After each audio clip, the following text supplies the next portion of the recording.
Play 6. A new system of classification. The G.E.C.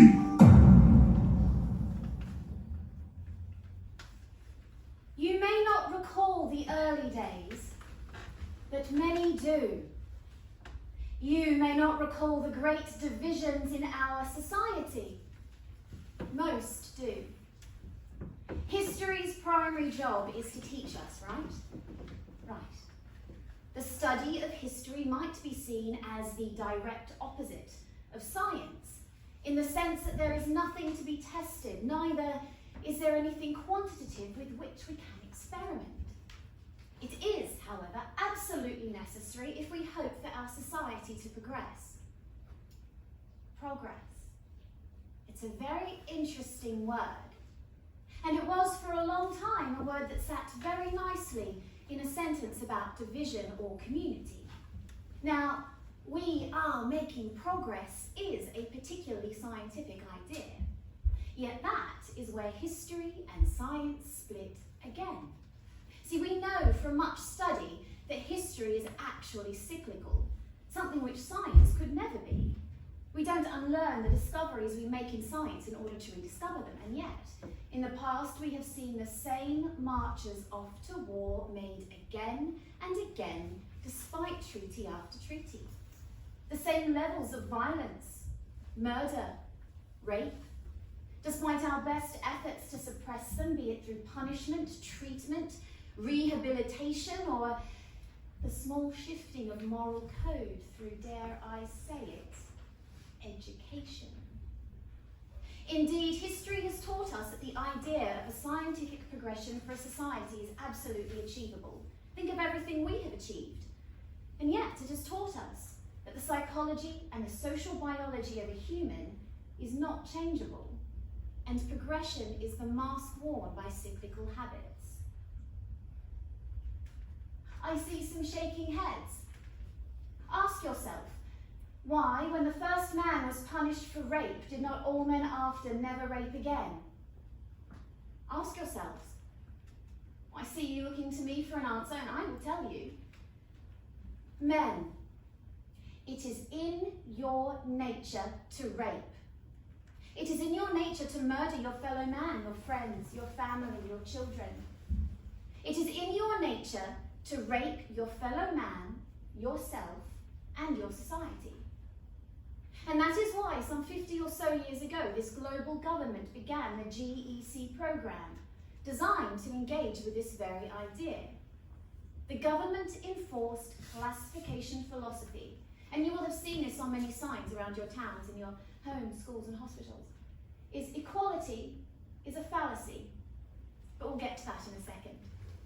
The objective of this trial scheme, for that is what it was at its inception, was to stop defining the nature of us as humans in terms of our actions as being behavioural, and rather to accept them as in our nature.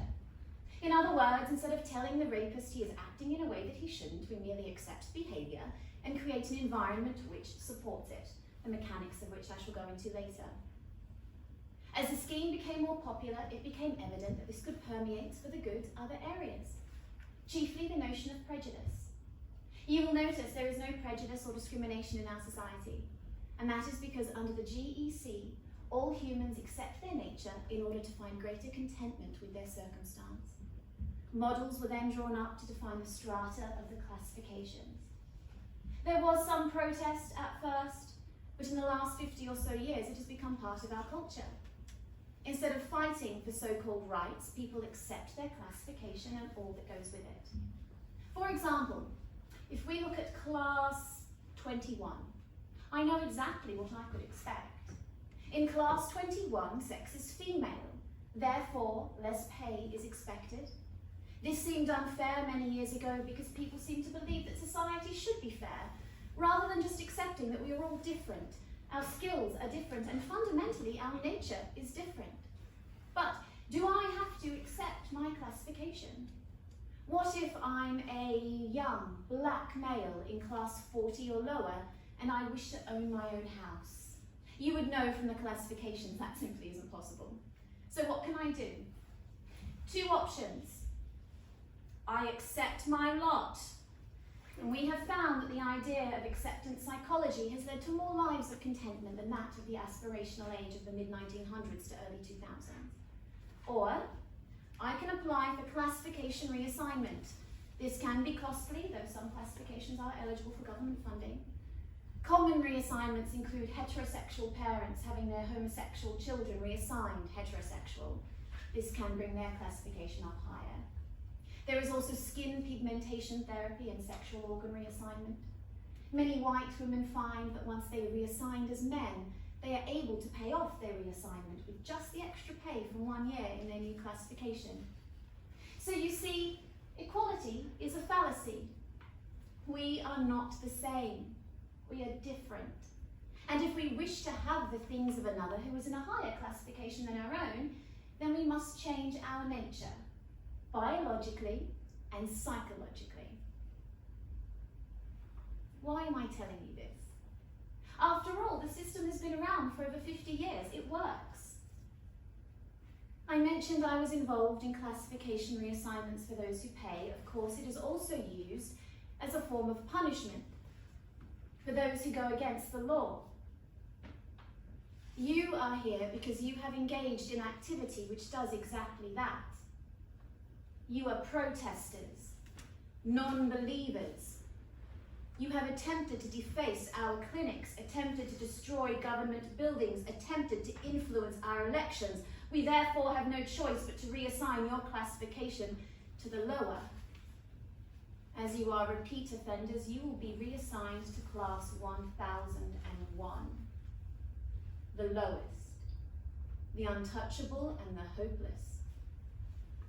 Once you are reassigned, you will join the others on the streets of the lower class cities, the ghettos, with no clothing, no friends, no family, no opportunities, no homes, no food, no drink. Life expectancy is 2 years, though some live near 5 if they find a dog. This is not advisable, though. Living life, indeed, you ought to know. You will never be able to reassign.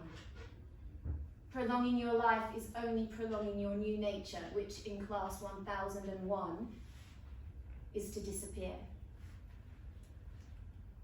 You have chosen this path. What a shame.